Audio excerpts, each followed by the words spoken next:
Welcome, everyone. Thank you so much for joining me on this stream tonight. I am so grateful for all of you appearing tonight and being here with me tonight. We have a good guest on tonight that has quite an opinion in the side chat every now and again. And I am grateful to have him on, and I'm glad he was able to be here with us tonight. Let us welcome Clive Wells, Dr. Clive Wells. How are you? I'm fine. How are you? I'm good, thank you. I'm hoping that everybody can hear us and everybody is good with the sound and things. I'm sure we'll hear from everybody soon. But I hope that you're having a good evening tonight. Clive, are you having a good evening? Yes, I've just been talking to Roxy. So that's an excellent evening. Oh, you're so sweet. So let's welcome everybody in the chat. Let's welcome, let's see. Well, we've got Dr. Clive Wells with me. We've got a Clive Wells in the chat. Welcome, Clive Wells. Yeah, Cole's... I beg your pardon? I'm not sure about him, actually. So he's the one that's got all the opinions, isn't it? Yeah, he's a troublemaker. In fact, There are quite a few troublemakers in the chat. Bacon and Carl Edwards, yes, he's a troublemaker. Okay, so Clive Wells, thank you so much. I'm sorry, speak closer to your mic, Clive. I mean, look, Crafty's in the chat. She's always a troublemaker. Overthrow Crafty, that's what I think. Yes, Crafty can be a troublemaker, and that's okay. I don't mind troublemakers in the side chats. We've got Carl Edwards with us tonight. We've got Bacon as well. We have Dr. Andrat. We have Pearlfish. Thank you so much for joining. It's really great that you guys could join us, and also Basic Trigonometry. You guys are awesome, and I see that Soma has arrived. Who is Jessica G? If you didn't know, I'm sure you could tell by the picture. Thank you all so much for coming. I really, really do appreciate all of you. I'm quite excited for the tonight's show, as we all know that Dr. Clive Wells has quite an opinion about things, especially on topics that that we're talking about. So I think, shall we get to it with the question? Yes, let's have a question. Yes. Yes, you have a question first. No, let's go for the question. Oh, actually, you didn't have something to say first. Yes, I wanted to just express something. Thank you very much for reminding me. My mind is now all over the place for some reason. As soon as I press live, my mind just goes back. But I did come across something that did make me feel a little bit frustrated and a little worrisome. And I know that I'm probably preaching to the choir in the side chat, but I came across someone that denied the existence of a virus before 2020. Now, this to me is very worrisome because it's basically, this person is basically just taking the last 5,000 years and saying, nah, forget about all the people that have died due to a virus. Forget about the people that have got really sick due to a virus. It's just, to me, it's sad, to be honest. And the fact that I did message him back, and I did say that, remember the millions of people. I mean, the millions of people that did die due to a virus, the Spanish flu, smallpox, yellow fever, HIV, and that's still going. That to me is extremely disgraceful. Exactly, Carl. Very disgraceful and concerning, to say the least. Facty, thank you so much for joining. It's very concerning. And when I did reply to say that, throughout history, just these few plagues that we have had, or pandemics that we have been due to a virus. And they go on about the whole theory, germ theory and so on and so forth. In the back of my mind, look, I'm no scientist, and I do not understand the the terminology used when it comes to scientific method and so on. I just know that when someone does not understand what theory means in scientific terminology, that's when they have a misunderstanding of what is actually really going on. The misunderstanding of germ theory, the misunderstanding of what a virus actually is. Just because, maybe I'm wrong, but just because a virus does not survive outside of a host does not mean it's not a virus. Okay, just because a fish is out of the water doesn't mean it's not a fish. Maybe I'm wrong. Maybe a virus is different in that regard. But to me, a virus does not stop being a virus if it doesn't survive outside a host. It's still a virus. It's still passed on from person to person, whether it's water droplets, whether it's blood, whether it's it all depends on the type of virus. And it's just concerning to me that there are people like this out there that deny a virus, that deny that that people have actually died from this. I mean, we have HIV still going on today because of blood transmission between people that actually have the virus, or from one person that actually has the virus to someone that doesn't have it. That to me is concerning, that people are just disregarding that this is out there.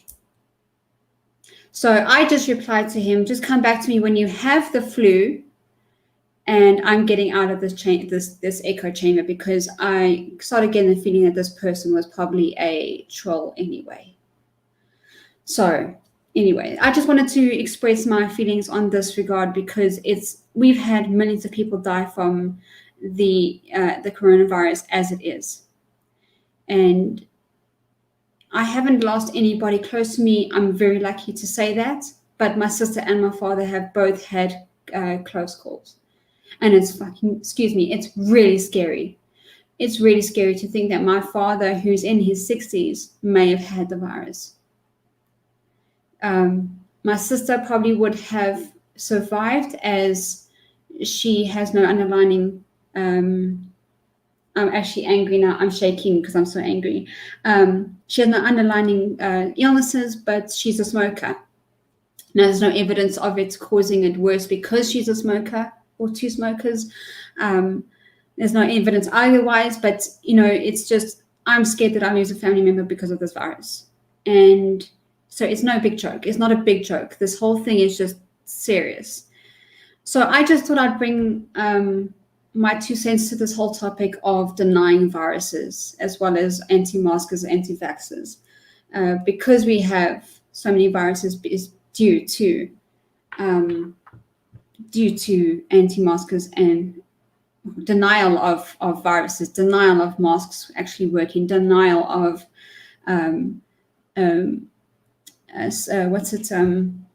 social distancing. So I'm sorry if I haven't gone to any of your any of your questions and opinions about this topic. I just wanted to get this off my chest before I carry on with the show. I just want to calm down a bit. So Clive, if you have anything you'd like to add while I calm down and have a sip of my hot chocolates, you're more than welcome to say anything that you need to say about this topic. Well, all I want to say is well said, Roxy, because I completely agree with you. The only thing is there are quite a lot of these COVID deniers around, and I would generally just take the view of ignoring them, because they're inclined to make you angry, and they're just not worth it. They hold no influence in general in decision making. Now, if they turns out to be the person saying this does have influence, then that's a real cause for concern. But otherwise, I would tend to ignore them because they don't deserve our attention. Yes, I do try my best to not interact with people like this on Twitter, especially on Twitter. After I had a big tiff with a flat earther, before I even got into this community, and who attacked my religious point of view of it, my religious point of view, never mind theirs, mine. They attacked me, and I vowed to never get involved with these kind of topics, or get involved with topics like this on Twitter, whether it be flat Earth, whether it be, denial of something that's actually been peer reviewed by thousands of scientists and medical professionals within their fields. I think it's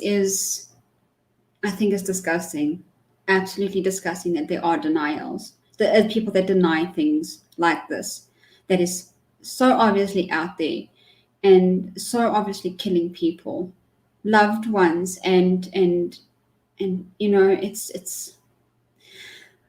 Let me just take a deep breath, because this is making me so angry. Okay, maybe we should just carry on, and I will eventually calm down. So we do have two trolls in the side chat. We have Clive Wells and we have Soma in the chat, who are both trolls, and I love it. I love it because they don't cause as much hassle as trolls on Twitter when it comes to situations like that. So welcome to both of you in the side chat. So I think let's carry on with the show, and let us start with question 1. I think that would be a good thing if it will open. If my questions would actually open. It opened just now. There we go. Yay. Okay. Right. Let's go for it. Question 1. Is it possible for a human to fathom the true depth of reality and existence? Wow. So, is it possible for a human to what true depth and existence? Okay, let me start again. Is it possible for a human to fathom the true depth of reality and existence?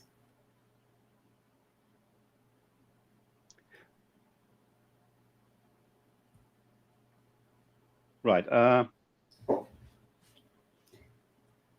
In terms of understanding the universe, and in terms of the mathematics of the universe, we can get a very good idea of the physics around it, and in that sense, we can understand the true depth of existence and the universe. But I'm not sure that that's what the question is asking. Is it possible for a human to fathom the true depth of reality and existence? So let's start with reality first. Okay. Modern physics understands well, actually, okay. There are a number of questions that theoretical physics is dealing with at the moment. It's sort of to do with the beginning of the universe. And even more fundamental to that is why the universe bothers to exist in the first place. Now, there are ideas why this might be true. There's a guy called Max Tegmark who is proposes that the thing which breathes life into the equations and gives it reality is the fact that, or this proposal that the nature of mathematical existence is the same as the nature of physical existence. This is sort of an extreme Platonic view of the universe. Now, immediately that throws up two problems. So what it means is that we're all essentially mathematical entities, or rather, the universe as a whole is a mathematical entity. The difficulty you get in that situation is that there are rather a lot of possible mathematically consistent universes. Many of them will not obey very simple rules or be understandable. For instance, you could take a universe which suddenly behaves not according to any particular rules in a particular region at any time. And there are vastly more of those than those that are regular. So the suggestion is that you should only consider those universes which are computable. So the first idea is of a mathematical universe. The later idea is of a computable universe. This dramatically cuts down the number of possibilities. And so I think from a physics and mathematics point of view, we can understand reality and what it means to exist. But I suspect the question wasn't looking for an answer like the one I've just been giving you. I think. What's your opinion, Roxy? I'm sorry? Well, what's your opinion, Roxy? Because I'm sure you're coming to it at a rather different view. I don't think people do understand the true depth of reality. I mean, if you look at, and I hate bringing them into my show every time, but they're the perfect example. A flat earther, they don't understand, they cannot fathom the true depth of reality because they don't want to. 1, 2, they can't. It's either or. They just don't understand.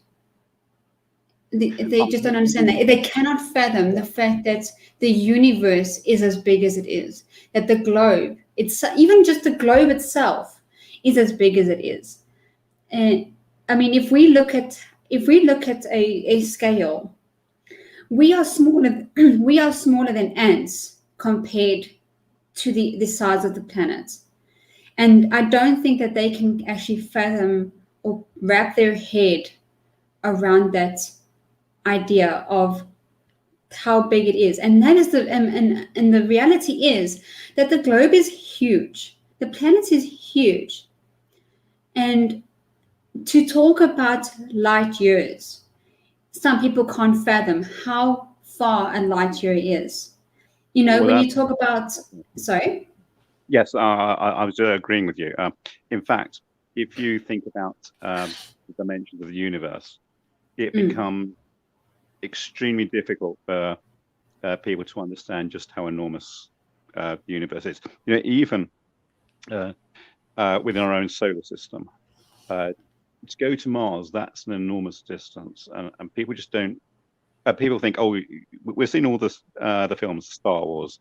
You got people like a PhD Trekkie advocating all the nonsense that he believes in. That's Tony, by the way. But the universe is such an enormous place. There was a long time ago an animation which showed how you go from Earth and you go out in the universe, and it got gradually bit. You sort of saw the scales as you go out, and I think there's also a scale when you went in. I think this was actually parodied on a Simpsons scene where you know, before they start the main show. But I think it dates from about the 80s, and I've seen another one fairly recently. It's absolutely amazing just how enormous the universe is, and it's almost, well, it's completely beyond the scale of distances that humans are familiar with. So it tends to be that all we can do is think about the numbers and try and just basically work with the numbers. Because to try and visualize these things it's so difficult.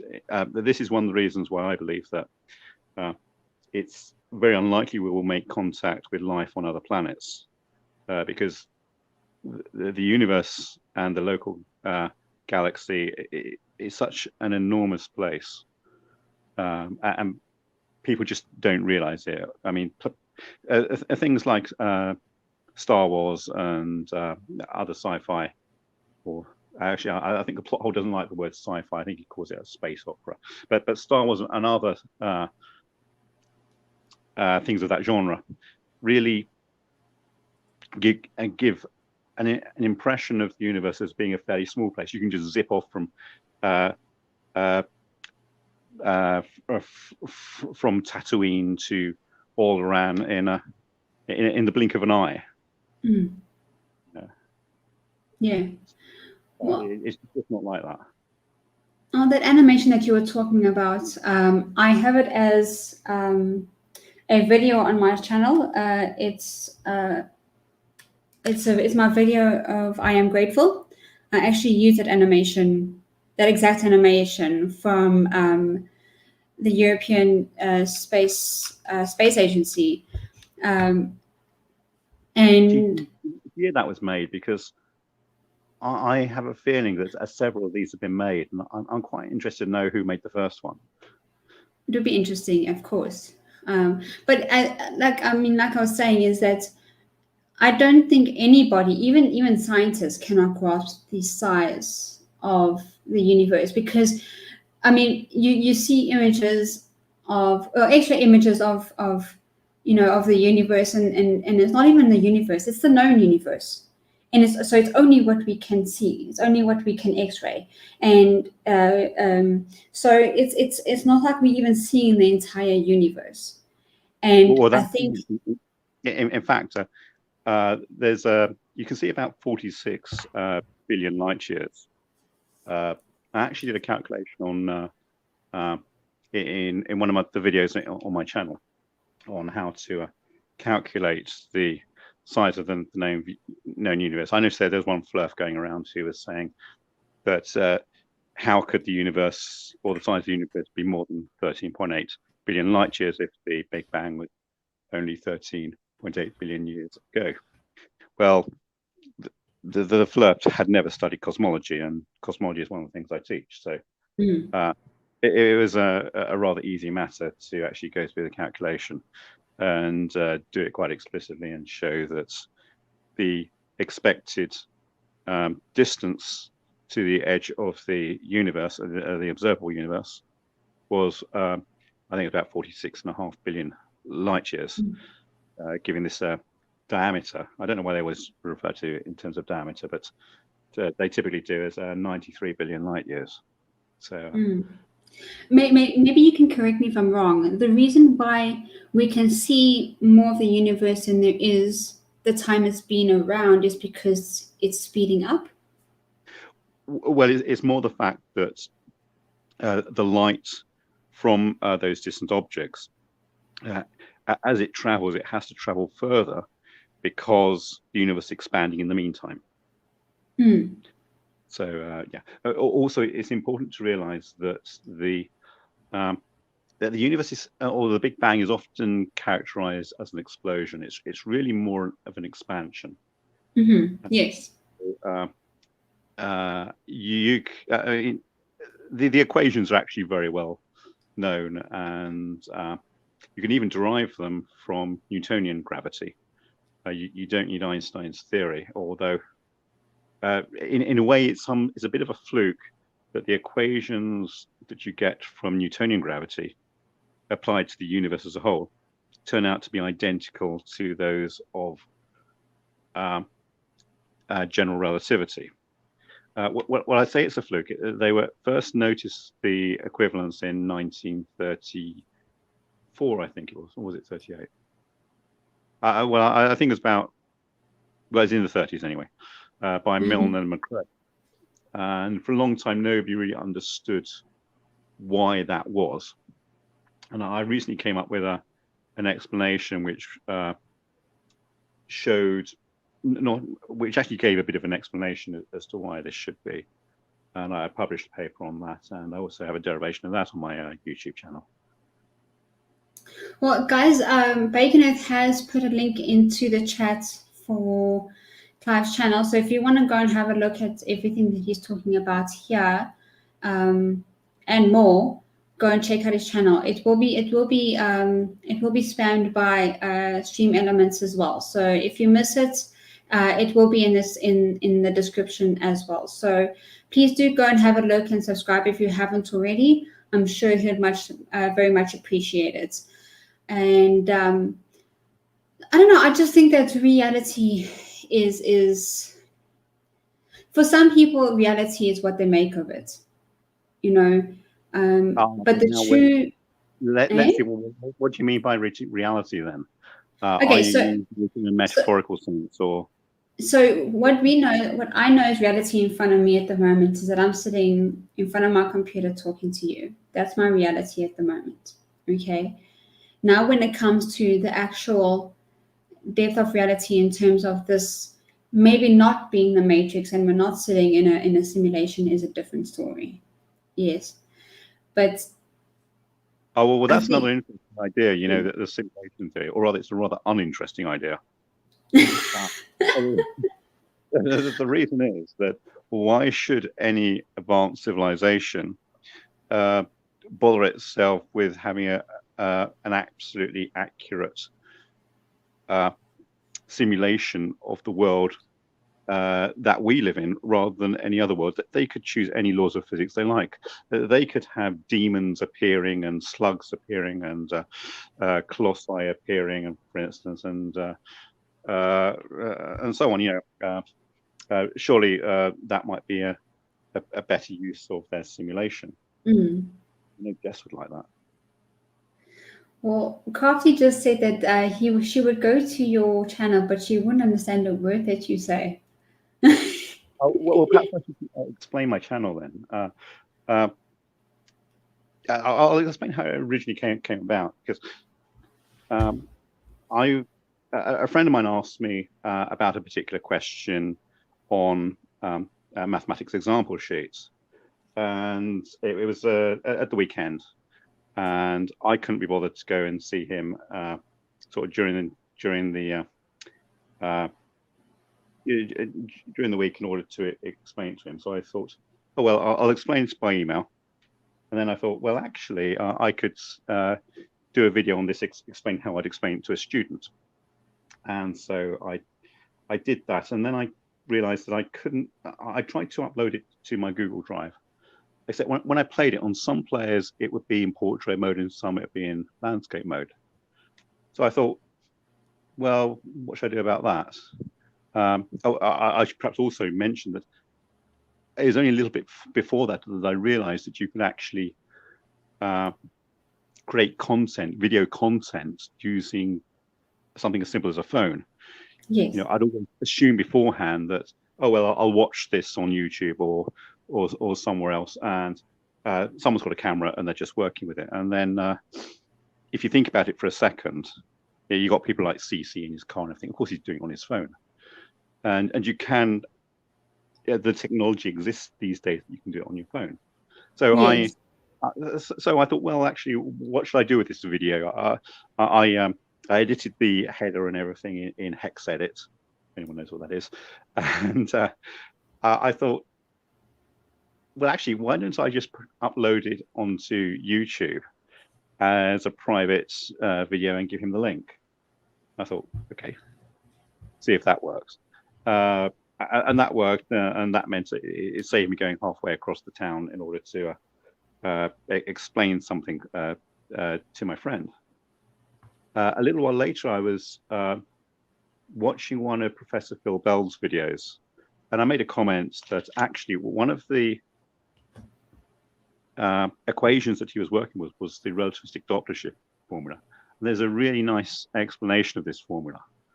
And Phil said, as a reply to my comment, why don't you make a video on this, and I'll show it to my students. And I thought, well, actually, just the other day, I did actually produce a video. I could do this in about 5 minutes or so, and that's what I did. And then it started from there. So I just put stuff out there which is which sort of has been influenced either by things I've been looking at. So there'll be stuff on refraction and so on, because Fleur's been talking about refraction. And I thought, well, people have been making these arguments, but who's been quantifying these? So let's work it out. They talk about gas pressure without a container, and they always go on about Einstein's equations, which version of gravity? Well, I did my PhD in classical and quantum gravity, so I just thought I can very easily turn that theory, and I can do a bit of statistical physics, and I'll get the pressure gradients and so on. I'll derive them explicitly, and I did it on a rotating Earth just to because why not? And I get I got all those things, and just whatever interests me at the time. So my latest one is on the double slit experiment. I saw a video the other day, which I wasn't very happy with, about the double slit experiment. So I thought, what's the right way to do that? And so I decided I'll work it out for myself and put a video up on it. So that's how it works. Well, there we go. And I think it would be good for people that want to learn. I think it'd be good for them to go to your channel and have a look see. Always Crafty says it's not the intelligence, it's the accent, but that's Crafty. Oh, but Crafty's got a great accent, even if she does say tree all the time. Okay, so the worst thing she says is other people, which is so non-PC. I can't believe that she says that. Okay, so I think when it comes to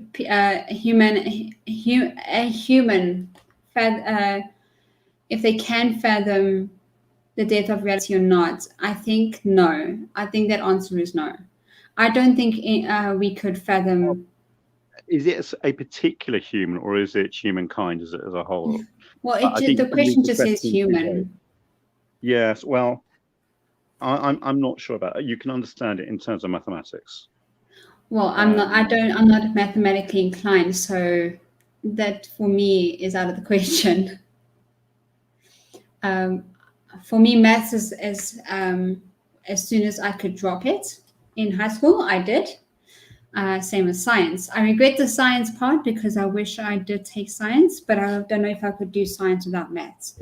But so, what did you say, Roxy? Was it more on the social sciences? Or something else? I did. The subjects I took in high school was English, Afrikaans, biology, art, hotel keeping and catering, which is basically like cooking. Okay. Not home economics, because we didn't do sewing and all of that. It was literally how to run a hotel, and I did travel and tourism. Basil 40, okay. I'm sorry. You did courses run by Basil 40 then? He knew how to run a hotel. Basil 40. Sorry, that just reminds me of Boston Powers. No, it was it's just one of our subjects that we had in school, same as typing that we did. Oh, right. So it is an actual subject that we had in my high school. So some high schools have woodwork, others have technical drawing, others have it depends. But my school had didn't have woodworking, but they did have hotel keeping and catering. So it's just basically how to cook and how to run a hotel. That was it. Maths and science to me were not two subjects that I was well inclined to take, because I just don't have that type of mind. I have a creative mind, so everything is color and making stuff. Are you saying math is not creative? Not for me. Not for me. At that level, it probably isn't. But when you get into mathematics at a higher level, it tends to be very creative. So I'm sure it would if you understand it. Yes. Same with science. At the time, I was just sick and tired of doing a circuit board, because that's all we were doing was circuit boards, and I was just sick and tired of doing a circuit board year in, year out. So I dropped it because I couldn't do another circuit board. And then when I started learning that they would do chemistry and learning about the different, the periodic table and the different elements and so on. And then I became interested again, and it was too late for me to take the classes because the class was full, and I needed to take maths, so that was out of the question anyway. So yeah, it was just high school for me was just a balls up, to say the least. But I passed, and I got a C in English, and I did better in Afrikaans, and I did in biology because of life happening to me. So yes, I'm glad I just passed and was able to. I know it's not a nice thing to say to just pass, because that's the kids today as well. It's just glad they passed. But I was just happy to get out of there and actually go and study something I was more interested in. Well, that's fair enough. Yeah. Because to me, studying something that was not going to help me. Yeah. It's less competition for us. We do actually study now. I beg your pardon? Your mic died a bit. It's less competition for those of us who do want to make a career in mathematics. Yes. Oh, look, I mean, if you understand it from the get-go, it's a different story. I've always battled with numbers. I've always battled I'm dyslexic as well. Math is not about numbers. That's the thing. I just see numbers. When you talk about maths, I just see numbers. That's because you never got into it far enough to realize that numbers weren't important. Well, trigonometry didn't look fun either. Oh, basic trigonometry he's a fun guy. Basic trigonometry is a fun guy for sure, and I have nothing against basic trigonometry. Okay, so I think that we've exhausted. There's a troll in the chat, and I think this should be addressed. This Soma person, I think she's way out of order. You're still on question 1. It took near 40 minutes for Clive to express how much he hates kittens. I ought to check my phone will not die. No, actually, it's at 95%, so it's charging nicely. So, okay. Yeah, we should get on to question 2, otherwise we will be. Yes, I think so too. Let me just quickly. I have been told that I can turn up your mic a bit, so maybe people can hear. Okay, does it help if I speak while you're doing that? There we go. No, that's perfect. It's perfect. Okay, so let's get on to question 2, shall we? So question 2 is, if the universe is infinite, what would be beyond the point of the universe? Actually, no. What would be beyond the edge of the universe? So what would it be like? No. That's a complete misunderstanding of the theory. That means someone thinks that there is an edge. The universe is expanding into something, and that's just not the theory. Okay, so explain this for me. If the universe is infinite, what would beyond the edge of the universe be like? Let's start there. There is no edge. There is no edge. Basically, you should think of the universe as, say, a balloon, which is expanding. Now, you can draw, say, points on the surface of the balloon. You draw a star or a galaxy. And when we say expanding, we're inflating the balloon, and the relative points, the points on the balloon are getting further and further away from each other, but they're not expanding anything. Now, the analogy doesn't quite work, because when we think of a balloon, that's a two-dimensional surface which in itself is expanding, and you can imagine it embedded in three-dimensional space. Well, you've got to throw away that third dimension because the mathematics doesn't require it, and it's rather unhelpful. The point is that there is no boundary in terms of space. It is actually it's very easy to see in the mathematics. Basically, the person who asked the question didn't understand the theory they're trying to question. You know, it's as simple as that. Yes. I mean, this is the fun of it. I mean, it's answering questions that could be stupid, or the person that wrote the question doesn't understand it. Because I didn't write any of these questions, just so everybody understands. I did not write these questions. I found these questions. So please don't hit on me or hate on me or at me because I did not write these questions. And Roxy tells me she didn't find them on Quora either. No, I didn't. No, I didn't. So you say there. Okay, so if let's say hypothetically there is an edge, what do you think would be outside the universe? No. You're not going there. That's not the theory. But anyway, it wouldn't make any sense to talk about outside of a manifold with boundary. So you're talking about a manifold with boundary, and the metric and the evolution of the metric on the manifold. Outside doesn't exist. Basically, it is a non-sensical question, and deserves to be dismissed straight away because it's not.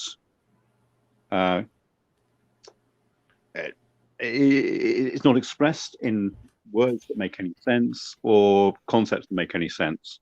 It may be a logically. It may be a question which. For which, in English, there's no objection to it. It's like when people ask about why unicorns follow. Well, that may be a legitimate, well-formed question, but that doesn't mean it makes any sense. And in this case, it's just as nonsensical. Whoever wrote that question did not understand the theory they were trying to object to. Okay. All right. So are you happy to move on from that question since there... So we got through question 1 in about 40 minutes, and we got through question 2 in about 3 minutes. so we're getting back on target. Yes, we are. And I see Pearlfish said that if there was an edge, the kittens would be pushing everything off. Here we go. Yes, I'm very much a cat person, actually. I've never. When I grew up, we had 2 cats, and or rather, one cat after the other. Sadly, that they got run over, and so I've always liked cats, in particular. I'm sorry, I didn't mean to interrupt you. Yeah, no, it's just that someone in the chat seems to think that I hate kittens, and I love kittens. Oh, for me, if cats could say kittens, it would be heaven. Yeah, I mean, I don't know whether a preference for dogs or for kittens has any correlation to whether you're an introvert or an extrovert. That might be a rather interesting question to look up. Do introverts prefer cats? Do extroverts prefer dogs? Well, I know that there are some people that are introverts that do prefer dogs because dogs allow them to be introverts. How'd you work that out? Because when you come home, the one thing that is so excited for you to be there is your dog. Cats don't show that kind of attention or that kind of excitement when you come home. Or my cats at least don't. None of my cats ever in my life have ever shown that kind of enthusiasm that a dog shows. Oh, but are the masters, aren't they? They rule the house. Yes, exactly. There is actually a hierarchy. If you have a cat's at the top, then it's humans, and then I guess if you've got a dog, it'd be the dogs. Yes. So, well, I mean, I've got a female, then I've got a male, and the female is actually the alpha of the house. And she is very, very upset that her humans have got another cat and a male to boot, because being female is very difficult to keep her alpha status as a female cat, right? But she has it and she's kept it. She has come to accept that this cat's not going anywhere, but doesn't like it nonetheless. But when we do come home, the male cat is at the door waiting for you to come in just so you can feed him. Not because you're home, but because you can feed him and then he'll come lie by you. He's not excited that you're home because you're home and my human is home. He's excited because now the cat is home. I mean, the human's home to feed me and then I can come lie by it. Yeah. That is it. That's all a cat is. Feed me. Let me go outside and do my business. Come back in and let me sleep on your lap so you can't move. Yes. Where a dog, to me, a cat for me is independence. That's what I love about a cat is independence. That you can have a cat and it can go do its own thing, come back, and you don't have to play with it. You don't have to give it attention. You don't have to do anything with it. It will come to you when it wants something, when it wants attention, when it wants food. That's why I love a cat, because of its independence. Whereas a dog, and I know there's a few dog lovers in the chat, a dog is so dependent on you to feed it, to give it love, to give it attention, to give it this, to give it that. When it's lonely, it wants attention. When it's this, I can't. I don't have the patience for a dog. This is why I don't have one. Because I feel it'd be cool for me to have a dog if I don't want to look after it. So I'd rather let people that do love dogs take it. But that's the thing, isn't it? The amount of time you're prepared to put into caring for pets. So, yeah, because of my job and occasionally moving from place to place, I can't keep any pets. So it's not really been an issue about either a dog or a cat. And to be honest, I think they actually, whether you have a dog or a cat or any other pets above a goldfish, you probably would actually feel that they're taking away your freedom to do stuff. If you want to go on holiday for 3 weeks, then you've also got to worry about the cat or the dog or the goldfish.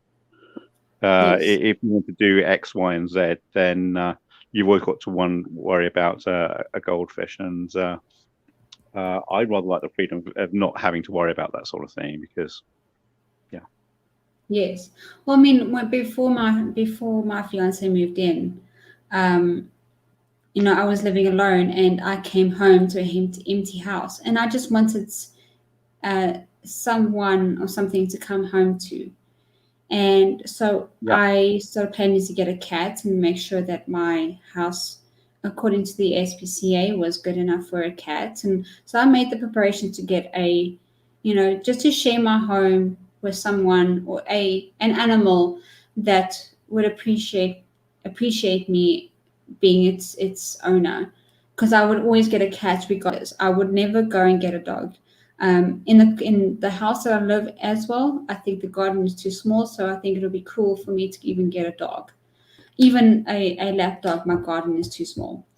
So I mean, that's one thing with dogs. You have to take them for walks and everything. So yes, if you're not prepared to do that, if that be too much imposition on your lifestyle, then you probably shouldn't get a dog.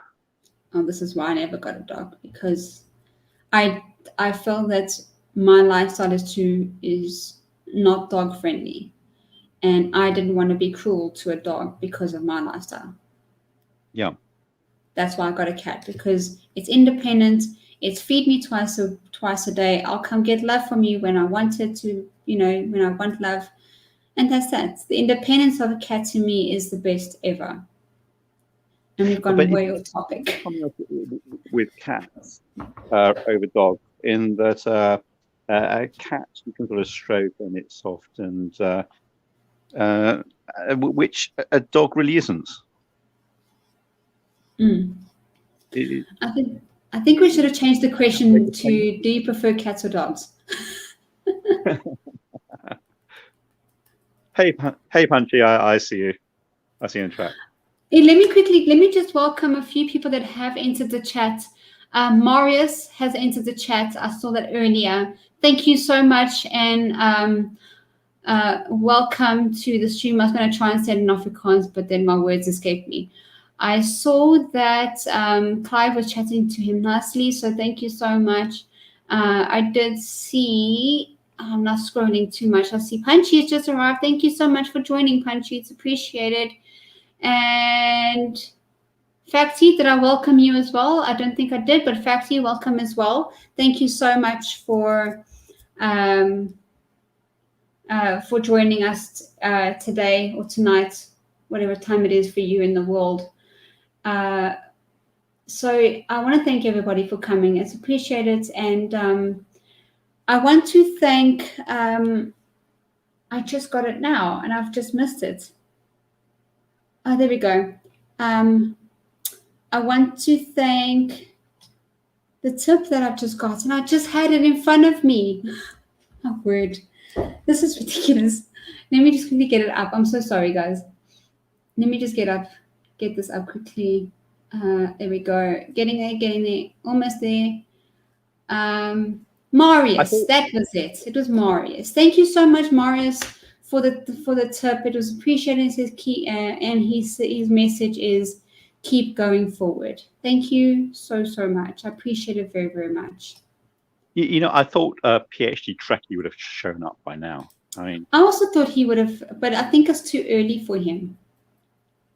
Yeah, it wasn't too early for him. Or when he was in Crafty's stream earlier. I know he missed the beardies, but I assumed he was preparing for this stream. So yeah, oh well. And Yaksho, I did welcome Yaksho in earlier when he did arrive, when I did say hi to everyone, Bacon, so don't stress about that. I do think he's lurking about in the back there. So yes, I think we've established that there is no edge to the universe, and we can move on to that from that question. Yeah. Is that the question you're done? That's the question, and we're done. We went on to kittens and dogs. Which is probably a good idea because we dealt with that in 3 minutes, and we had a 10-minute conversation on something more interesting about dogs and cats. Well, I mean, I would have enjoyed to venture on onto the edge of the universe, but you cut that quite short very quickly because there is no such thing. Oh wait, before we carry on, Paul did say something that I would just like to address as well, which I think is quite important.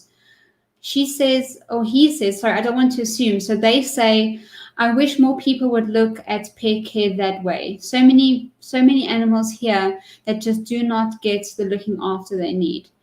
Now, let me just clarify something. I may not be a dog person, but I am an animal person. And I think that raising an animal takes a lot of effort and a lot of care and a lot of love. And if you do not have those things for an animal, then don't get one. If you cannot even look after a fish, don't get one. If you cannot look after a dog, don't get one. If you're out and about all the time, don't get an animal. Because that animal is just going to be left alone, and that is abandonment in my eyes. So don't get an animal. If you cannot look after one, don't get one. Yeah, I'm a very big animal rights person, as Jess will tell you. I'm always worried about the welfare of animals and the people that care for them, particularly in her violent computer streams, where she murders perfectly kind volunteers to the animal sanctuaries that care for them. You know, it's shocking, really. Yeah. No, I've just heard too many stories, seen too many pictures of and seen too many animals just be abandoned. I mean, my male kitten, he was put in a box with his siblings and thrown over an 8-foot wall into a garden that had Rottweilers. Without his mom, he was thrown into a box and thrown over an 8-foot wall. So, yeah. It's unthinkable. I would find that unthinkable that anyone could actually do that. Stop breeding animals you can't look after. That's how I see it. Okay, so I think we can carry on now with the next question because I've already got question 3 up. Right. What is the best path to find truth? Science, maths, art, philosophy, or something else? Maths. Next question. I knew you were going to say that. As soon as I saw the word, I'm like, yeah, maths. Maths. that was me. Well, I mean, in terms, actually, there is an interesting question about truth. Even in mathematics, where we deal with truth all the time, there is a distinction between truth and provability. So you can have a set of, or you can have a proposition which may be true, but which you cannot prove to be true. And this was Gödel's great insight into mathematics. At the early part of the 20th century, I believe it was David Hilbert. Actually, let's see. Well, actually, it may not have been David Hilbert, but around that time, people started to worry about questions about whether you could formalize mathematics, and in particular, you have people like Russell and Whitehead trying to propose a system of mathematics, and actually, it was Hilbert who suggested this, that you could actually determine truth by the application of a set of rules. Now, it turns out that a guy called Gödel came up with some propositions in mathematics, which by their very nature could not be proved to be true, but you could see using methods outside of the formal system were true. This confuses a lot of people, and quite rightly so. So there's a difference between truth and being able to prove something's true. And I've completely forgotten what the original question was. What is the best path to find truth? Science, maths, art, philosophy, or something else? Well, you see, actually, I would also say that science is, in very many ways, a subset of mathematics. It's that part of mathematics which applies to the physical world, and we can understand that fine. Philosophy, on the other hand, that's the best philosophy is done essentially by mathematicians, people like Bertrand Russell. Actually, that reminds me how I actually got into this community in the first place. I'd basically watched everything I could on debates by people like Richard Dawkins on atheism and Christopher Hitchens, for instance, and also in particular Bertrand Russell, who I think is someone that everyone should listen to. His the material on YouTube is thought-provoking and I think understandable. So one day it turned out that my YouTube feed had I'd exhausted everything on those categories, and there was this suggestion: go and watch Simon Dan.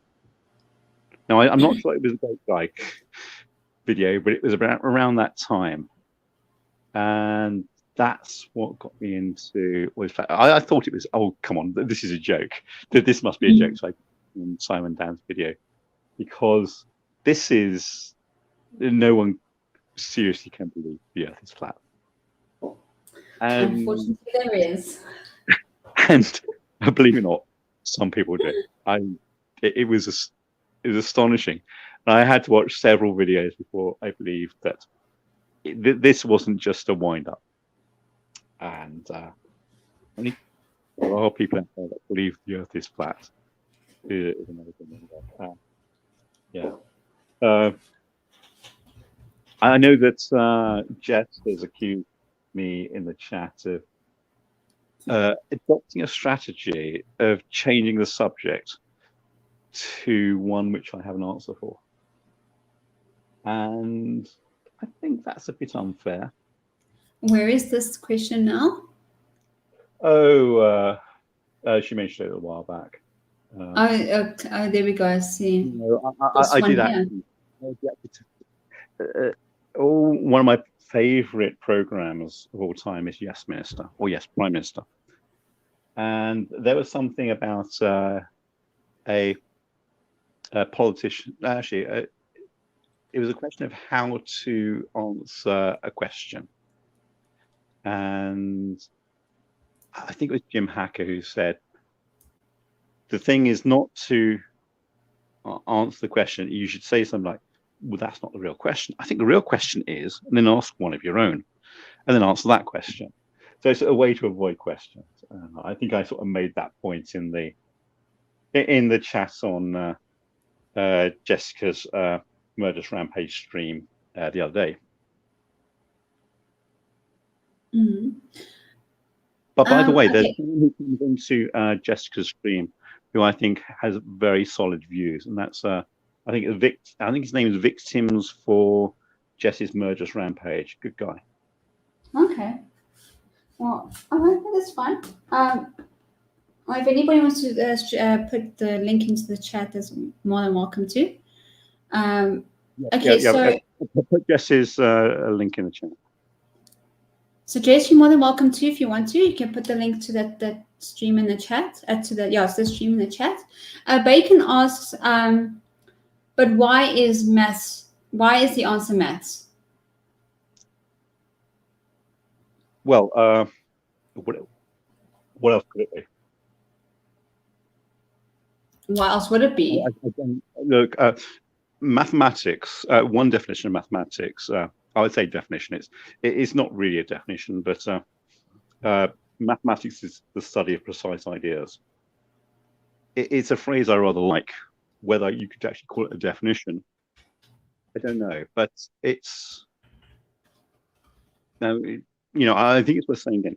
Mathematics is the study of precise ideas. So often that means quantifying. Now, mathematics is not always about numbers.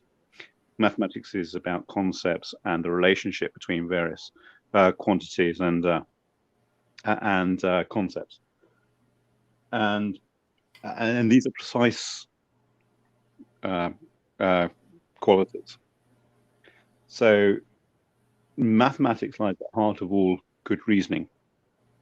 Now, you could argue that mathematics comes from philosophy in the sense that if you wish to include logic as a branch of philosophy rather than as the basis of mathematics, I'm perfectly happy with that. But that would be my my view on these things. Yeah. So I think that the four possibilities were what mathematics, science, philosophy, and art. Art is fine, but it's very much human-based. It has very little to do with the existence of the universe or the understanding of the universe as we know it. It's enriching at a personal level as we have evolved. So it is, do earthworms have art? But do earthworms exist? Do earthworms have any of that? Because do they exist in a universe which is physical and everything? No. So you have to say that art is something created by humans, whereas the other stuff is there anyway. I think on the last stream you asked the question about is mathematics invented or discovered? Yes, that was with Jenny 2 weeks ago. Yes, and I was very strong. I think I put in the chat that I thought very strongly it's discovered. And I was watching an interview with Roger Penrose just earlier today to confirm that he actually said what I thought he said. It was he drew out the idea that if you take the mathematical proposition, there is no largest prime number. Now, actually, it's very easy to prove that result. And I will go through the proof if you're prepared. Listen to me. If you take all the prime numbers and multiply them together, or actually, okay, let's do it this way. If you would take all the prime numbers, suppose there are only a finite number of them, multiply them together and add 1. Now, if you add 1 to a number, then it is no longer divisible by any factor of the original number. So if you take an even number, which is therefore divisible by 2, you add 1 to it, you get something which, when you divide through by 2, you get the remainder 1. If you take a number which is divisible by 3, so you get a multiple of 3, add 1. When you divide it, you get something with the remainder 1. So if you take all the prime numbers and add them together, and multiply them together, then if you divide by any of those numbers, you get the remainder 1. So it's not divisible by any of the original. So you construct a number which is not divisible by any of the original prime numbers. Now, that means that either the number you have just constructed is prime itself, or there is a number between the highest prime number that you had and the number you've constructed, which divides the number you've constructed. I realize I've probably just lost 90% of the audience. Sorry. I think so. but I think so. The answer is that there is no highest prime number. Now, that means that that truth is there, no matter whether anyone has actually discovered the truth, that truth, whether someone in Alpha Centauri has discovered that truth or not. It is true whether an earthworm has discovered that truth or not. It is true, and it just needs to be uncovered by someone who says, actually, this is a truth, and this is a way we can prove it. And actually, there are many ways of discovering a particular truth in mathematics. They're not all the same way. So mathematical reality is out there to be discovered rather than be invented, because there's no choice in the invention of mathematics, or which an invention of mathematics would suggest. It is actually something which you uncover through your mathematical investigations. Okay, so that was an example of the thing I was talking about the other day with Jess. You asked me a question, and I turned it into a question which I wanted to answer, and I now answered. Okay. Actually, it wasn't, but it just went that. Yeah, but I just realised that it went that way. What was the question? So what was the question in question 3? The question 3 was, what is the best path to find truth? Science, maths, art, philosophy, or something else? But now I just wanted to quickly push in there and you mentioned that, mathematicians, they create the philosophy. But what about philosophers that are not mathematicians? Well, one could argue that philosophy, if you regard logic as part of philosophy, you can regard mathematics as being applied philosophy, or rather applied logic, actually. Specifically, there's a lot of philosophy which is associated with language, and I find philosophy very interesting. Well, actually, I find it's mixed, actually. I find a lot of the philosophy surrounding science interesting. I think Crafty has done a video about the demarcation question, which I do find very interesting. If I would strongly recommend people either read or actually, it's easier just to look at the YouTube narration of Karl Popper's Conjectures and Refutations. This actually is a very well. I find all of this stuff fascinating in terms of philosophy, but I don't. But when it gets into the philosophy of language, I get a little bit worried because there's always a danger that some of the concepts of language get merged with the concepts of physics, which they shouldn't be.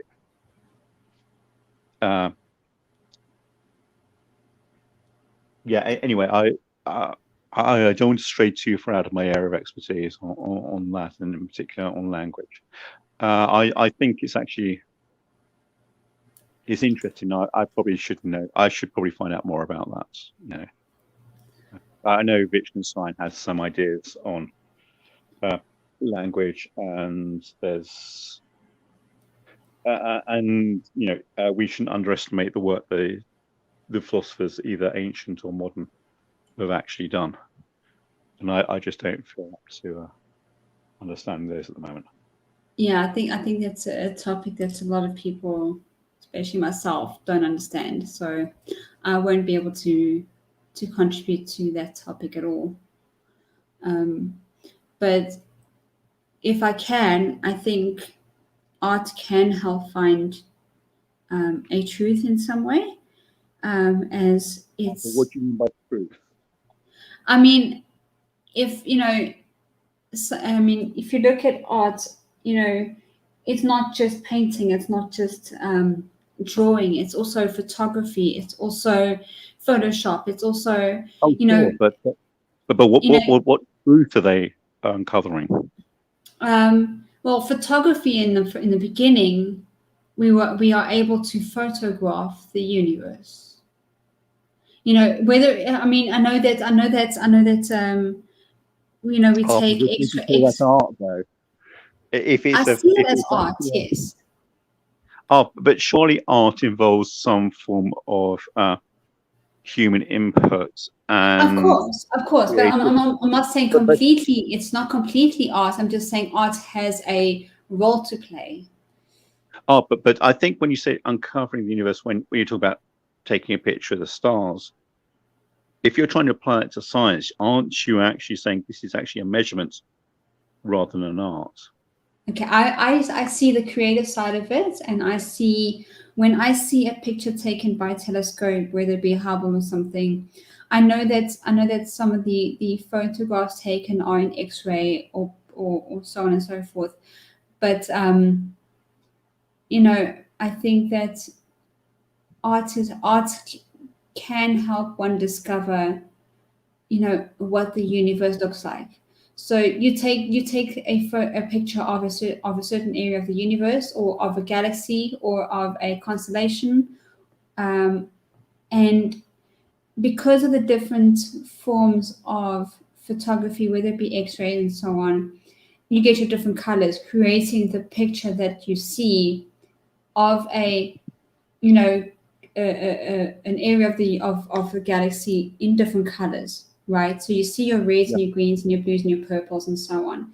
Now that's obviously, it's real colors, but not real. And this is what I got from Dr. Becky, is that the photos are real, but they're not real. The colors are real, but they're not real. I never understood exactly what that means, but I know that if you look at, what's his name? He's in this community. He takes pictures of what are they now? It's just slipped my mind now. Are you thinking about Guy's View? That's it. Yes, Guy's View. Yes, there we go. Pictures of galaxies and nebulae and they're fantastic, I must say. Yes. Now you see color when he takes those photos. He's not taking it with with X-ray and all the different other frequencies that most scientists take pictures of the universe with. He's taking it with an actual camera or from his telescope with an actual camera that actually draws in, the light. So it's actually in color, and you actually see the color. So this is what I never understood by when someone says that it's real but not real. But I'm going off topic. Is because of photography and the art of photography, we actually see the truth of what the universe looks like.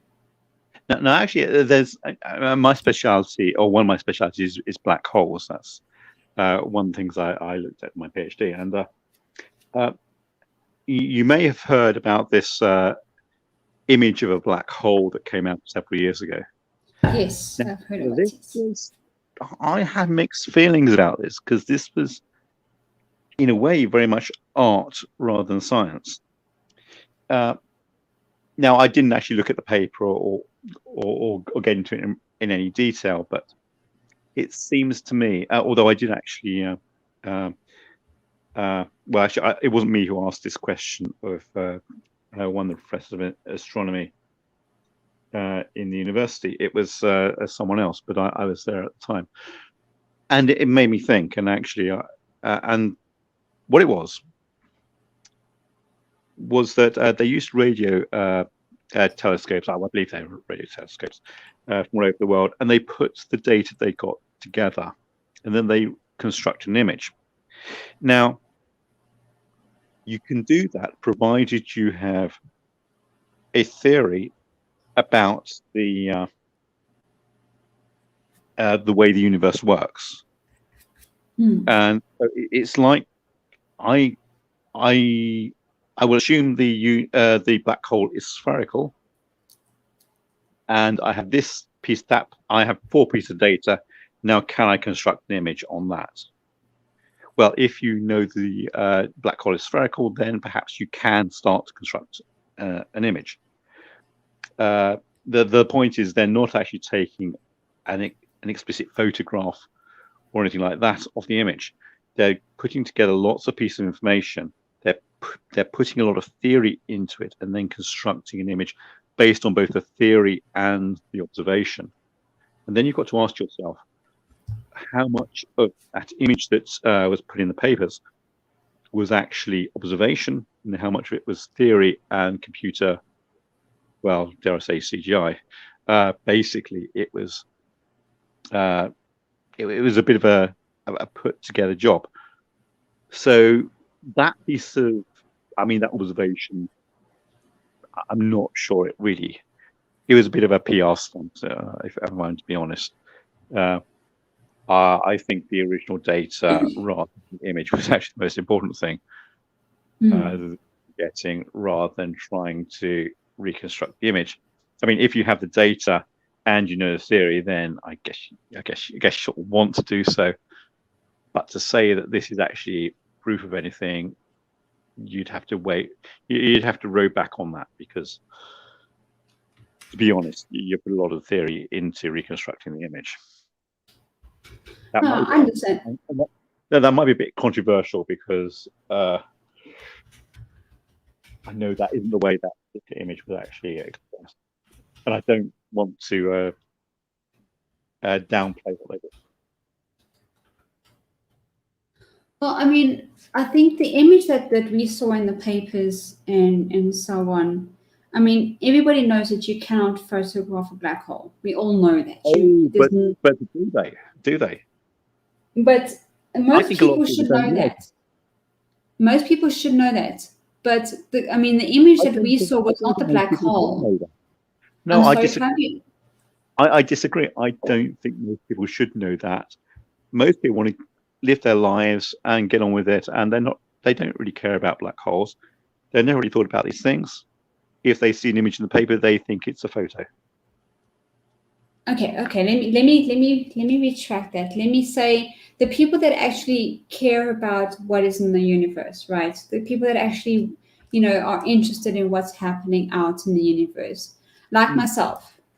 I love the universe. I love learning about what's out there. I love hearing news like that. I love hearing news that we've landed on Mars with the new rovers on Mars. And I love the fact that, I love this kind of thing, right?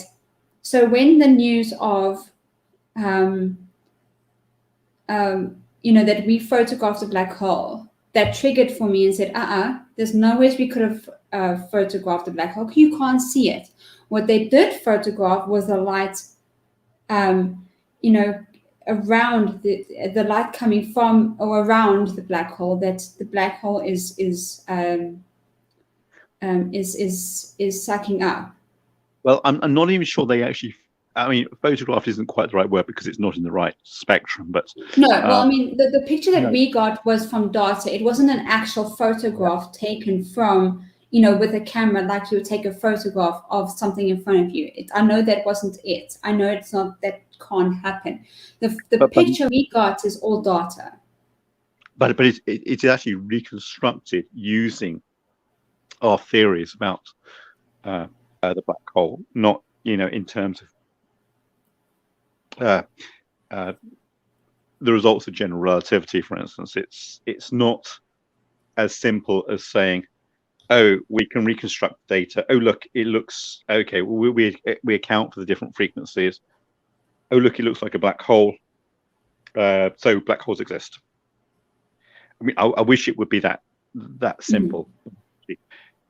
I think what's happened is that you get so small amount of information.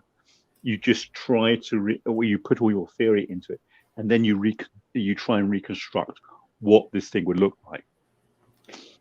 So I think, but I mean that's the best you can do with the data. So do it, and it's interesting, and it excites the public. Yes, and I think that's also what drove them to release such data, release such a picture, was to show that they were getting somewhere. Yeah, I'm not sure. Trying to get somewhere. I'm not entirely sure about the scientific benefit about the whole project. In terms of making interest in science, then absolutely, we've not got a problem with that. Yes, I think there was a paper. I think there was a paper which tried to determine the angular momentum of the black hole based on the data, and that's absolutely fine. I'm not sure they needed the picture to do that, but perhaps that's another issue. Yeah. I just want to welcome the Plasshole to the chat. Thank you so much for popping in. It's good to see you again. It's really good to see you again. Okay, I think we can quickly move on to the next question, don't you think? I think so. I think you said this went for about an hour, so or did you say 2 hours? We're already an hour and a half. It's 2 hours. We're already an hour and a half. We are, yes. You see, I would have thought that I would be rather less talkative than most of your guests, so because that's. I beg your pardon? I thought I'd be less talkative than most of your guests because that's the way I tend to be. So. No, you're just as talkative. One. You're just as talkative. Don't worry. Yeah. All right. So actually, are there any troublemakers in the chat? We've got a few troublemakers in the chat. We have. We've always got troublemakers in the chat. But, well, yes, obviously, Jess. I think most of them are sound. Kirsten is another one. Oh yeah, I mean, I see Christian all the time in Jess's streams, so he's a good guy.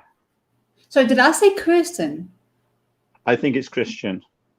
I'm sorry, Christian. I'm so sorry. I said Kirsten by accident. I beg your pardon. I'm so sorry. It's always difficult to know with names that you're not familiar with in different countries. Yes, I mean, you see, Marius Platel, not all of you are troublemakers in the chat. Not everyone in the chat is a troublemaker, so please don't stress, okay? People are worried about being called troublemakers. Which of them isn't a troublemaker? I beg your pardon? I'm not sure there aren't any troublemakers in the chat. I think they're all troublemakers. Maybe not. Some decide to be a troll this week, some decide to not be a troll next week. So it all depends, you know. You know what, Christian? I don't mind you guys having fun in my chat. I've actually come to appreciate it a lot more than I used to. So I enjoy that you guys are having fun in the chat. I really do. Well, have you seen what Modern Day Debates has said in their chats? They said you're not allowed to make fun of the guests. I mean, if the guest is Nathan Thompson, I mean, where's the fun in going to Modern Day Debates? We can't slag him off in the chat. Yes. I mean, actually, in the last debate, I left precisely because of that. You know, I want to make all the duck jokes, and I couldn't be bothered. Actually, I've heard his insanity so many times. I can't be bothered anymore. Yeah, no, of course not. Okay, so everyone that is not really a troublemaker is so worried now that they've been called a troublemaker. Let me rephrase that. Not everyone, I think, not everyone in the chat is a troublemaker. Please understand that. All the troublemakers hit the unlike button. Oh, you guys. And this is why I enjoy doing what I'm doing, because you guys are awesome. Well, actually, I think we have to wait about 30 seconds before it filters through to the chat. I think so too. Well, we've already got one, so. There's up 3 at the moment, but we have this delay. There's probably well, my dislikes are going. My likes are going down, and my dislikes are going up. Yeah. All right. So, question 4 is there inherent order in nature, or is it all chaos and chance? I think these are perfect for you, to be honest. These questions were perfect for you. I'm quite pleased about some of these questions, actually. So you're talking about chaos and chance. Is there inherent order in nature, or is it all chaos and chance? Well, this is a very interesting question in terms of the initial entropy state of the universe. So Roger Penrose has this idea called the cyclic, a conformal cyclic cosmology. So hang on. Sorry, I was just reading what. No. I pressed on a button by accident. No. Someone, some troublemakers were saying stuff on the stream. So one of the sort of mysteries about the universe is the second law of thermodynamics and why it actually exists. Now, I should perhaps explain what the second law of thermodynamics says. It says that a quantity which we call the entropy increases with time in an isolated system, or since the universe is itself isolated, we could say the entropy of the universe increases with time. Entropy is a measure of the state of disorder of the universe, or sometimes it's the ability of energy to do work. Which actually probably doesn't help the situation. Basically, if you have a description of the universe in terms of macroscopic quantities, then it means that there is a certain degeneracy in the way we actually. I'm not sure I want to explain it in that way. I think I will lose many people if I do that. So, Jessica has. So entropy is an idea, or entropy is a concept. Well, no, actually, it's a mathematical quantity, to be honest, which describes how disordered the state is. So, if you have, say, a system of particles, all in the lowest entropy state, that would mean say in a 0 temperature state, then there will be in the lowest energy state, and there's perhaps only one way of doing that. Now, sometimes that's not true, but at least it's roughly true. If you increase the energy, and you can give the particles, perhaps they're gas particles, they can occupy different positions in different places, but essentially they give you the same macroscopic description of the universe. The idea of entropy is that we have a way of quantifying how many ways a particular macroscopic system is potentially available, and it is and what we see in the universe is the most likely way the universe could be, given the set of energies around, given the conservation of energy. So the idea of the very strange thing is that we imagine the beginning of the universe as a very hot, intense state, and that would rather suggest to us that it is a high entropy state. That is the most randomly ordered, the most likely state in terms of random ordering. But if we do that, the problem is that if we were to evolve the universe, it would remain in such a state. And what is different with the universe is that that isn't what happens. Particles clump together due to gravity. Mm.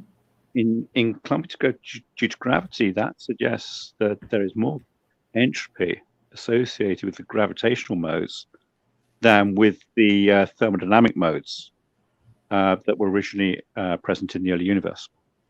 So, so we go from the chaos, if you like, of the early universe, which actually wasn't quite as chaotic as it could have been, because if it's total chaos, then it would be a state of highest entropy, and it could not therefore evolve into a state of lower entropy by the second law of thermodynamics. Now, you have to be a bit careful about the second law of thermodynamics.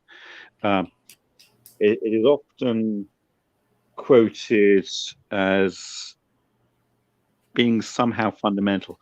It actually follows from fundamental laws and also the boundary conditions of the universe. So it is actually rather difficult to prove in any rigorous way. The second law of thermodynamics says that the total entropy of the universe increases, or if you prefer, the total entropy of an isolated system, it always increases with time. I've noticed that some people think that the second law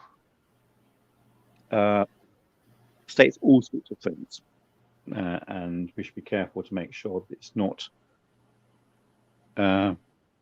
used incorrectly.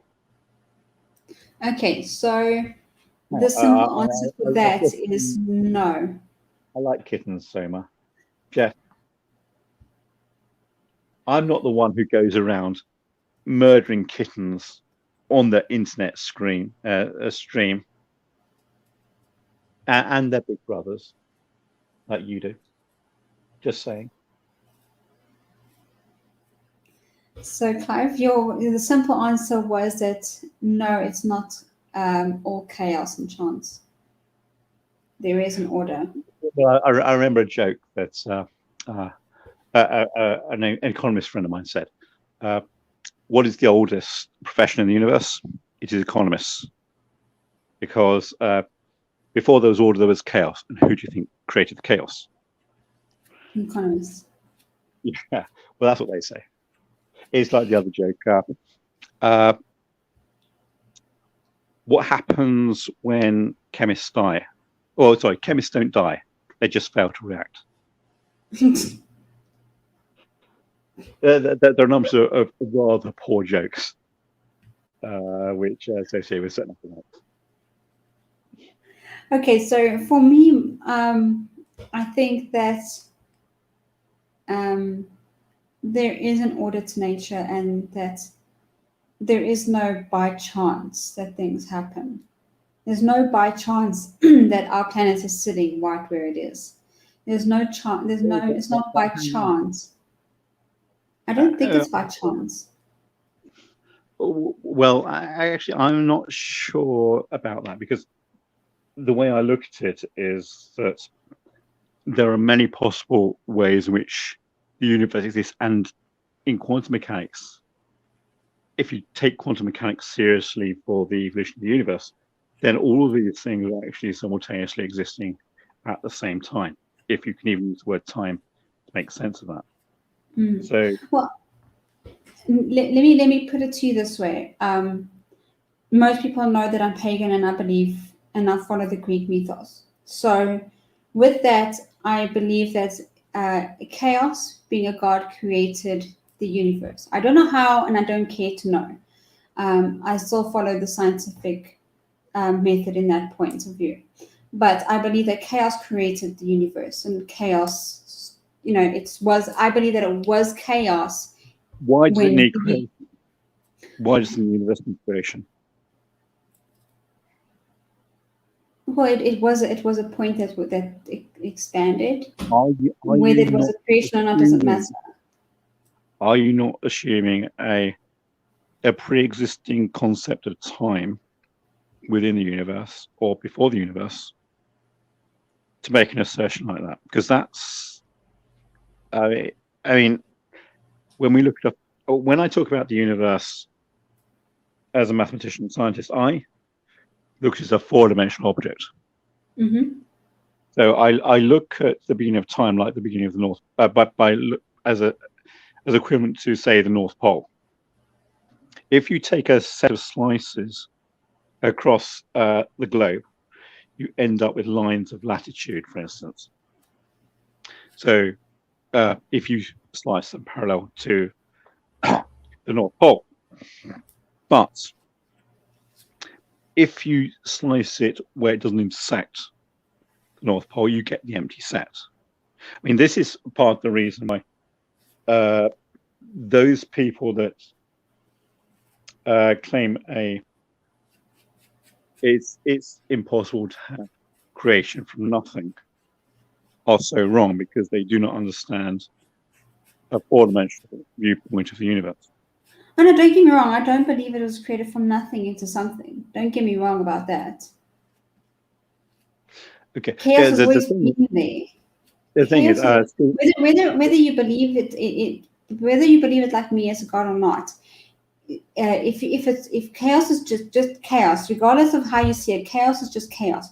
And if chaos is what happened when the universe started expanding, whether it was a big bang or not doesn't matter. When the universe started expanding, it was utter chaos. There was heat. There was everything was just happening, right? And it had to eventually calm down into an order. So you're talking about entropy and such, yes? So it had to calm down to get into an order. Modes were absent in. It is actually a low entropy state because the gravitational modes were absent. Now this is actually a real problem in cosmology, which most people have. Well, either they've waved away, or more probably, they realize a problem but don't have a solution to. Roger Penrose is someone who has thought seriously about this problem. And although I don't necessarily agree with some of his theories, they're definitely worthwhile looking out for. He suggests there's a cyclic conformal cosmology where a previous universe may have existed. It was infinite in extent in terms of ordinary time, but if you can sort of scale things in a certain way, the scale means the particular scaling means you can actually extend that universe into a future universe with perhaps only a very few things passing from the previous universe into the new universe. One thing is black hole evaporation of very large massive black holes, which have then basically died out. Hawking radiation has meant that they've actually become points. Well, basically, or I should say that the scale factor of the universe essentially becomes irrelevant, and you end up with a subsequent universe which evolves without from a situation where you don't have any scale factor. This looks so you can join on the heat death of a previous universe into a new universe. But his idea is that some of the information can actually get through, and these are called these are represented by Hawking points in the microwave background radiation. Now, one of the problems that he has is that most theoretical physicists rather like the idea of inflation, and inflation would probably wash these things away. He has some other ideas which tries to get rid of some of the problems. I don't think he's really done it just yet. It's a very interesting theory, but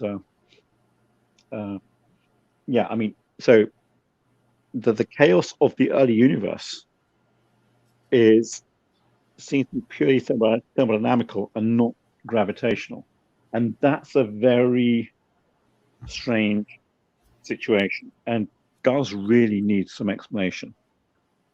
So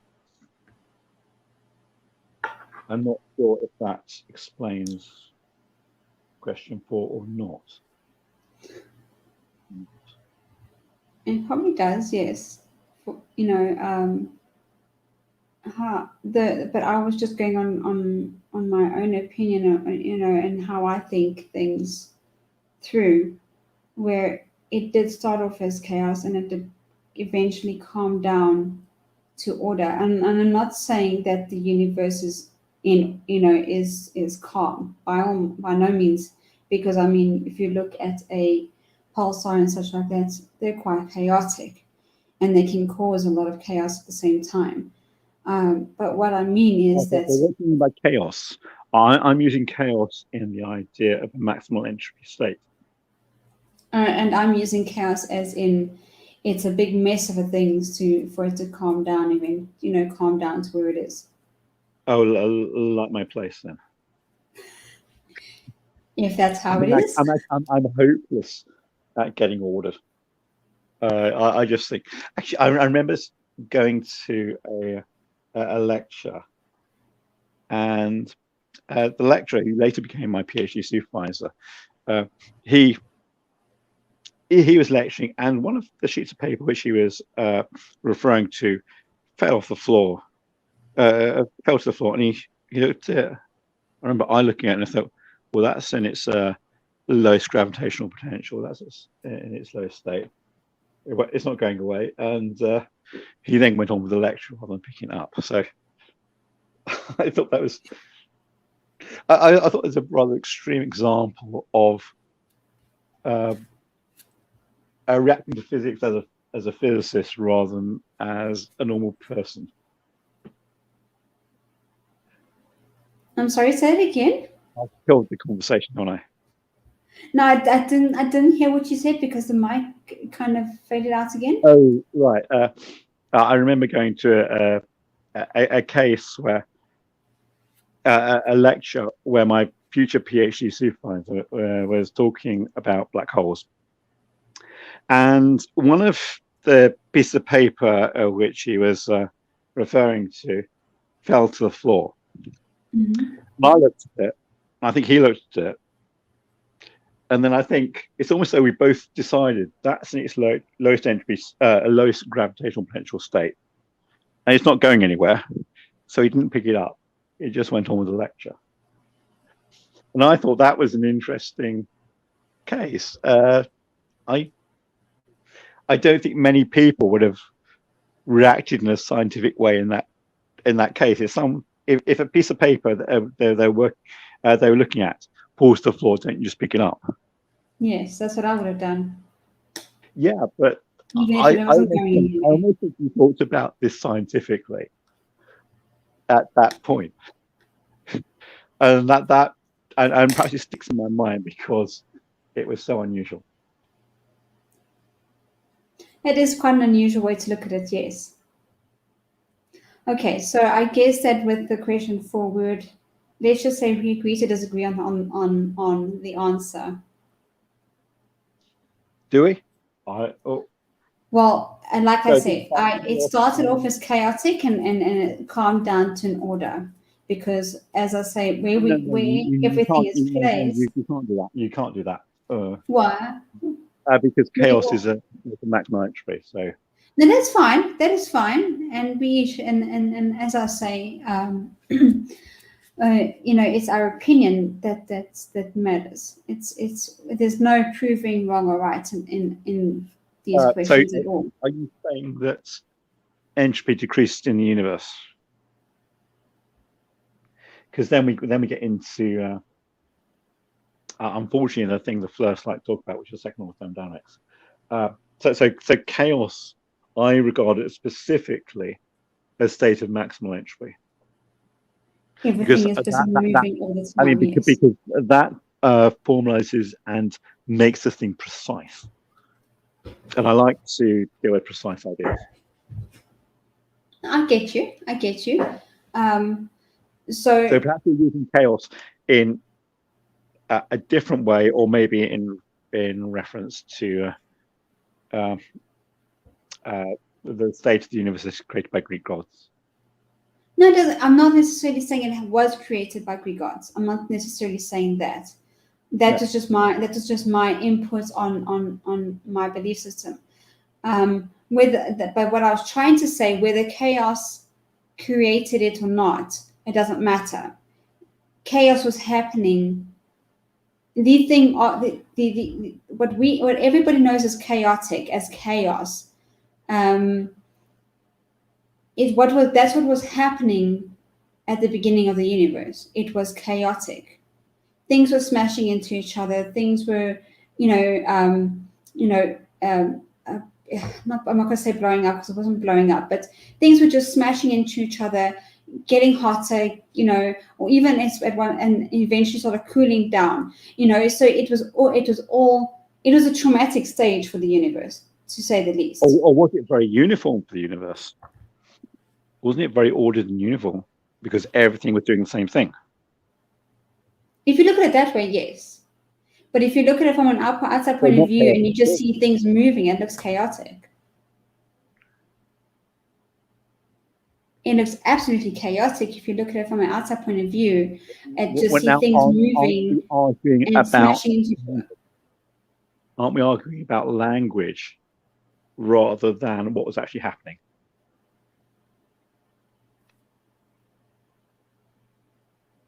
Probably. And actually, I think that this is often a problem when you talk to philosophists, for instance. They want to distill physics into sound bites, and then misunderstand the sound bites because you've actually simplified things to a particular point, and then they're going to use their own definitions for that particular point. So I think it's always important to clarify your definitions and then go with those definitions. And I would suggest you always make the definitions that are accepted by science, because then you can talk about those things with other scientists. Strictly speaking, you don't need to. You could make a particular definition for a particular conversation. And that's sort of fine, except you're going to cause problems down the road. Yeah, I was hoping to be talking to the non-scientist side of you tonight, but unfortunately, the non-scientist side of you is. I don't have a non-scientist side. Well, actually, maybe I do. But... Well, a lot of the stuff that you did mention, I have been pretty scientific. You have been pretty scientific. No, but all the questions have been too. Yes, but they can be answered without being scientific. I'm sure they could. Yeah, if they can be answered scientifically, I will answer them scientifically. I know you would. And that's why we know who you. That's why we know and love you for the way you are. What are all the meaning of life questions? You didn't ask me any of the meaning of life questions. Well, we've moved on from that question as it is. I mean, I can't ask that question every single. That's one question. I can't ask. But don't you think it always gets asked in a different way so many times? You can only ask it in one way. I think you can only ask it in one way. Yeah, Monty Python did the film. I've never watched Monty Python or anything to do with Monty Python. I haven't even seen Star Wars, so. You what? I haven't even seen Star Wars. Well, actually, if you ever watch Star Wars, remember the Sith are the good guys. Basic trigonometry. I think I know the difference between. I think I have read the difference between the Sith and the Jedi. I mean, the Jedi steal children and take them away from their parents and indoctrinate them into a religious cult, which is impassionate and uncaring about the universe. So actually, the Sith use their passion and their caring, and they just want order and stability to the universe. I mean. Okay, so Bacon did say something. He said, Roxy, are you saying you have a faith-based position, but can accept that you also accept the current scientific understanding? Yes. Yes, is the answer. No, I actually think that it's incompatible to accept the